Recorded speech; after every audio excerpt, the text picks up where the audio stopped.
राजकारणामध्ये संवेदना ही खूप महत्त्वाची आहे.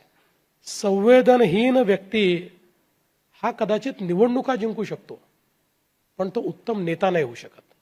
उत्तम नेता जो असतो त्याला संवेदनाही असलीच पाहिजे. आणि संवेदनाच तुमच्या वेगवेगळ्या प्रकारच्या ज्या काही योजना आहेत त्यांना जन्म देते. संवेदनाच तुमच्या डोक्याला काहीतरी नवीन करण्याची कल्पना देते.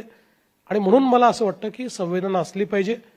आणि निश्चितपणे काही प्रमाणात ही संवेदना मी जपलेली आहे आणि पुढेही जपणार आहे. राजकारणामध्ये संवेदना ही खूप महत्त्वाची आहे. संवेदनहीन व्यक्ती हा कदाचित निवडणुका जिंकू शकतो, पण तो उत्तम नेता नाही होऊ शकत.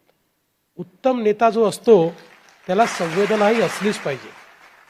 आणि संवेदनाच तुमच्या वेगवेगळ्या प्रकारच्या ज्या काही योजना आहेत त्यांना जन्म देते. संवेदनाच तुमच्या डोक्याला काहीतरी नवीन करण्याची कल्पना देते. आणि म्हणून मला असं वाटतं की संवेदना असली पाहिजे.